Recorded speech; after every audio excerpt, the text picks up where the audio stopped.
Hello friends, welcome to our Dammidi channel. ఈరోజు మరి ఒక కొత్త ఇన్ఫర్మేషన్తో మేము ముందుకు వస్తున్నాను. రోడ్లపై ఎలక్ట్రిక్ బస్సులు రై రై అంట. రోడ్లపై ఎలక్ట్రిక్ బస్సుల రై రై అంట. ఎస్, ఇది ఈ వేట్ SMS ద్వారా కాపీ చేశాం. ఇది ఈ న్యూస్ చూడగానే ఈ వీడియో చేయాలనిపించింది. యాక్చువల్గా రాష్ట్ర ప్రభుత్వాలు, కేంద్ర ప్రభుత్వాలు ఎలక్ట్రిక్ వెహికల్ మీద వాటికి మంచి సబ్సిడీ ఇస్తుంది. ఈ వెహికల్స్ సేల్స్ కోసము ఇవి వాడడం వల్ల రోడ్ల మీద పొల్యూషన్ తగ్గిపోతుంది, అలాగే సౌండ్ పొల్యూషన్ తగ్గిపోతుంది. అలాగే మనం ఇంపోర్ట్ చేసుకునే డీజిల్, పెట్రోల్ యొక్క ఆ మనీ మన ఇండియా ఇన్ఫ్రాకు ఉపయోగపడుతుంది. ఇండియా డెవలప్మెంట్ వాడుకోవచ్చు. పెట్రోల్, డీజిల్ కొనుక్కోవడం వల్ల మన రూపీ రేటు పడిపోతుంది. కాబట్టి ఓకే, మన ఇన్కమ్ వేరే కంట్రీస్కి వెళ్ళిపోతుంది. కాబట్టి ఎలక్ట్రిక్ బస్సులను సెంట్రల్ గవర్నమెంట్ ఎప్పటి నుండో గత 4-5 ఇయర్స్ నుండి 5-6 ఇయర్స్ నుండి బాగా ఎంకరేజ్ చేస్తుంది. ఫ్రీ రిజిస్ట్రేషన్ అని, సమ్ వెహికల్ ఫస్ట్ టైం కొన్న వాళ్ళకు కొంత డిస్కౌంట్ అని, అలా రకరకాల ప్రోత్సాహాలు ఇస్తున్నారు. అందులో ఆ సెంట్రల్ గవర్నమెంట్ యొక్క స్కీమ్ యొక్క ఫలితమే ఈరోజు ఎలక్ట్రిక్ బస్సులు రోడ్ల మీద రైమని తిరుగుతున్నాయి. ఓకే, ఇక ఈ మెసేజ్ మనం చూసినప్పుడు యాజ్ ఎ ఇన్వెస్టర్గా మీకు ఎప్పుడు చెప్తుంటాను, ఇన్వెస్టర్ ఎప్పుడు కూడా మన సరౌండింగ్ బాగా అబ్జర్వ్ చేస్తూ ఉండాలా. ఇన్వెస్ట్మెంట్కి ఎక్కడ అవకాశం, స్కోప్ దొరుకుతుందా అని మనం ఎప్పుడు చూస్తూ ఉండాలి. ఆల్వేస్ హంటింగ్, ఎక్కడ స్కోప్ దొరుకుతుందా అని. సరే, ఇది ఇక చూడండి, రోడ్లపై ఎలక్ట్రిక్ బస్సులు. సో ఈ ఎలక్ట్రిక్ బస్సుల్లో ఆ ఫీల్డ్లో లిస్టెడ్ కంపెనీస్ ఒక 4-5 ఉంటాయి. మేజర్గా ఎలక్ట్రిక్ బస్సుల తయారు చేసేది JBM ఆటో. వీళ్ళు ఎలక్ట్రిక్ బస్సులు తయారు చేస్తారు. JBM ఆటో అండ్ ఓ ఎలక్ట్రా. ఈ మేజర్గా అంటే సెంట్రల్ గవర్నమెంట్ స్కీమ్స్ ఇచ్చినప్పుడు ఈ ఎలక్ట్రిక్ వెహికల్స్ మ్యానుఫ్యాక్చర్స్ బాగా లబ్ధి పొందుతారు. అవి చూద్దాం. JBM ఆటో అండి. ఓకే, JBM ఆటో నేను చేయడానికి కారణం కూడా చెప్తాను చూడండి. JBM ఆటో ఎగ్జాక్ట్లీ 1 ఇయర్ బ్యాక్తో పోలిస్తే 25% తగ్గింది. అంటే సంక్రాంతి ఆఫర్, షేర్ మార్కెట్లో పండుగ ఆఫర్ నడుస్తుంది. ఓకే, గత 3 months నుండి కొద్దిగా పెయిన్ తెలియకుండా, ఇన్వెస్టర్కి పెయిన్ తెలియకుండా కొద్దిగా తగ్గుతుంది. 3 months నుండి ఎంత పెద్ద ఇన్వెస్టర్ అయినా వాళ్ళ పోర్ట్ఫోలియో 10 to 30-40% మైనస్లో ఉంటారు.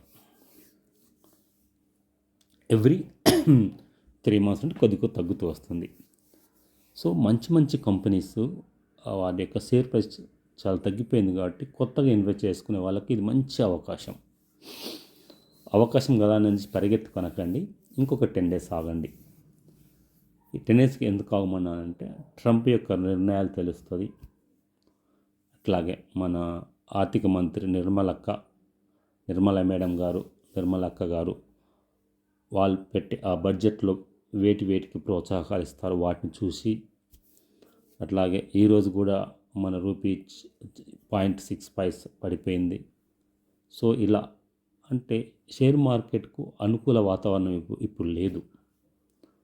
గత ఒక 10 days ఆగండి, 15 days ఆగి పరిస్థితులు చక్కబడ్డాక ఇన్వెస్ట్ చేయండి. ఓకే, ఈ ఎలక్ట్రిక్ బస్ వెహికల్లో JBM ఆటో. ఓకే, అట్లాగే చూస్తున్నారు కదా, 1 year బ్యాక్ చూస్తే 25%. 5 years బ్యాక్ వెళ్దామో భలే మజా ఉంటుంది. I will tell you. 2000 సందర్భం వచ్చింది కానీ చెప్తున్నా మిత్రులారా. ఎగ్జాక్ట్లీ December 2020, 21 Januaryకి వెళ్దాం మిత్రులారా. 13th చూద్దాం. 13th January అరౌండ్ 13 January ఇంచుమించు 127 రూపాయలు ఉంది మిత్రులారా. 140-150 ఉంది. ఇవాళ 1,400 ఉంది అంటే ఆలోచించండి ఎంత పెరిగిందో. ఎప్పుడైనా ఇన్వెస్ట్ ఏ ఫీల్డ్లో చేయాలంటే గవర్నమెంట్ ఎందులో ఇన్వెస్ట్ చేస్తుంది, గవర్నమెంట్ ఇంట్రెస్ట్ ఎక్కడ చూపిస్తుంది, ఎక్కువ మీకు చెప్తుంటాను ఎప్పుడు సోలార్ మీద, రిన్యూవబుల్ ఎనర్జీ మీద, ఇలాంటి వాటి మీద. అట్లాగే ట్రైన్స్కు వందే భారత్ ట్రైన్స్ మీద, కవచ్, ఇలాంటి బాగా అబ్జర్వ్ చేసి న్యూస్ అవుతూ గవర్నమెంట్ ఎక్కడైతే ఇన్వెస్ట్ చేస్తుందో వేటికైతే ప్రోత్సాహం ఆ ఫీల్డ్ ఇన్వెస్ట్ చేస్తే మనకు ఎక్కువ లాభం వస్తుంది. సింపుల్ చూస్తున్నారు కదా. అట్లాగే ఇంకొక ఎలక్ట్రిక్, ఎస్ ఇది కూడా చూడండి. ఎగ్జాక్ట్లీ 1 ఇయర్ బ్యాక్తో పోలిస్తే ఈరోజు రేటుకు -25% డిస్కౌంట్లో దొరుకుతుంది. ఇది మంచి అవకాశం ఇన్వెస్ట్ చేసే వాళ్ళకి. బట్ 15 days ఆగి ఇన్వెస్ట్ చేయండి. అట్లాగే మిత్రుల ప్లీజ్ గుర్తుపెట్టుకోండి,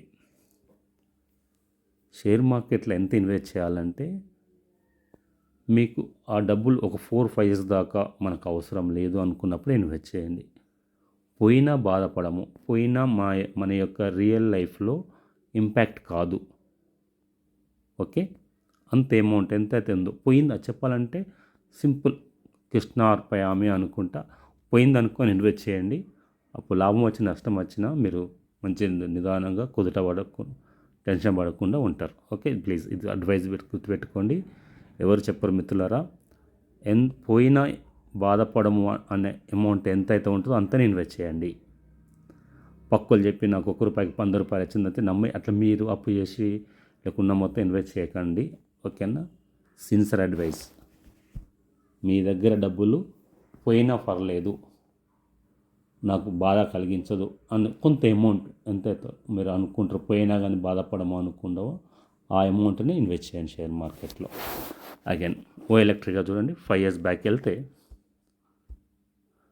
21లో చూడండి, 21 జనవరి 18 139 12 చూడండి ఎన్ని రేట్లు పెరిగిందో. సో డబ్బులు వస్తాయి, కానీ గడిచిన 4 years లాగా మళ్ళీ వచ్చే 4 years పెరుగుతుందని చెప్పడానికి నేను దేవుణ్ణి కాదు. ఓకే, రేపు ఏం జరుగుతుందో తెలియదు, బట్ ప్రాబబిలిటీ ఏంటి అంటే పెరగవచ్చు అంతే. ఎకానమీ బాగుంటుంది, ట్రాన్స్పోర్టు అవసరం మెయిన్ ఇంపార్టెంట్ కాబట్టి అంతే, సింపుల్ లాజిక్. రవాణా ముఖ్యము. గవర్నమెంట్ ఎలాగో పెట్రోల్ డీజిల్కి వాటి మీద పొల్యూషన్ ఎక్కువ, మన ఆర్థిక వనరులన్నీ వేరే కంట్రీకి వెళ్ళిపోతే మన పెట్రోల్ డీజిల్ ఇంపోర్ట్ చేసుకోవడం వల్ల. సో కాబట్టి ఈ 2 నిర్ణయాల వల్ల ఎలక్ట్రిక్ బస్సులు not only Telugu states, all స్టేట్స్లో కూడా day by day electric vehicles బాగా ఆర్డర్ పెడుతున్నారు ప్రతి రాష్ట్ర ప్రభుత్వాలు. సో మంచి స్కోప్, ఈ ఫీల్డ్లో మంచి స్కోప్. ఓకే, ఇది మిత్రులారా, ఒకసారి ఆలోచించి నిర్ణయాలు మీరు తీసుకుంటారని చెప్తున్నాను. మీ నిర్ణయాలు మీన్స్ మీరు మంచి స్టడీ చేయండి. అమౌంట్ పైన బాధపడమని అనుకునే ఎంతైతే అమౌంట్ ఆ అమౌంట్ ఇన్వెస్ట్ చేయండి. మీకు అందుబాటులో ఉన్న ఫైనాన్షియల్ అడ్వైజర్ యొక్క సలహా తీసుకుని మీరు ఇన్వెస్ట్ చేయండి. ఆర్థికంగా సంతోషంగా ఉండాలని కోరుకుంటూ మీ శ్రీనివాస్ రెడ్డి.